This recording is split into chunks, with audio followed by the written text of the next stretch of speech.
Breaking news చూస్తున్నాం. ఆదాయానికి మించి ఆస్తుల కేసులో అరెస్ట్ అయిన సిసిఎస్ ఏసీపీ ఉమామహేశ్వరరావుకైతే ఏసీబీ ప్రత్యేక కోర్టు 3 రోజుల పోలీసు కస్టడీ విధించింది.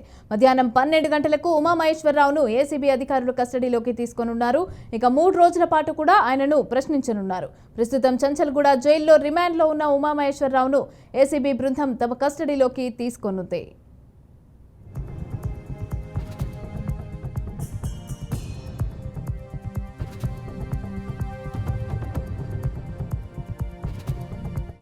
ఆదాయానికి మించి ఆస్తుల వ్యవహారంలో ఉమామహేశ్వరరావు నివాసంలో సోదాలు జరిపిన అధికారులకు 37 లక్షల నగదు, 60 తులాల బంగారం గుర్తించి సీజ్ చేశారు. దీంతో పాటు స్థిర చరాస్తుల పత్రాలను కూడా స్వాధీనం చేసుకున్నారు.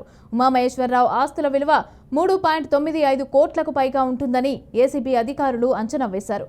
ఆయనను కస్టడీలోకి తీసుకొని ఆదాయానికి మించిన ఆస్తులకు సంబంధించిన విషయాలపైన లోతుగా ప్రశ్నించనున్నారు.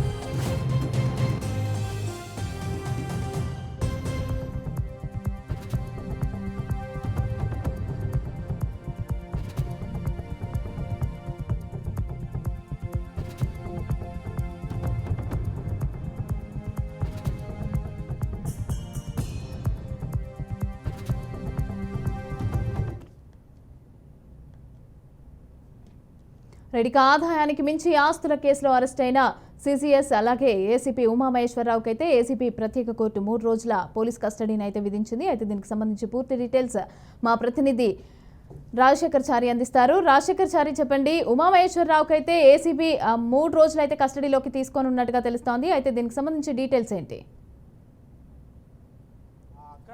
కేసులో ఉమామహేశ్వరరావుకి ఇప్పటికే అరెస్ట్ చేసి కస్టడీకి తీసుకొని విచారించడం జరుగుతుంది. ఈరోజు కూడా ఆయనపై విచారణ కొనసాగుతుంది. అయితే దీనికి సంబంధించి ఆయన అక్రమ ఆస్తులకు మించి, అంటే ఆస్తులకు మించి కావాల్సినటువంటి ఎక్కువ ఆస్తులు సంబంధించి చెప్పేసి ఆయన గత వారంలోనే ఆయనపైన ఏసీబీ దాడులు జరిగినాయి. దానిలో భాగంగా మొత్తం 17 ప్రాపర్టీలను గుర్తించినట్టుగా ఏసీబీ అధికారులు చెప్పడం జరిగింది. దానిలో గట్కేసర్లో 5 అపార్ట్మెంట్లు, అలాగే 5 ఫ్లాట్లు, అలాగే 38 లక్షల నగదు సీజ్ చేశామని చెప్పేసి వాళ్ళు చెప్పడం జరిగింది. 60 తులాల బంగారము ఇప్పటి వరకు మార్కెట్ విలువ ప్రకారం 3 కోట్ల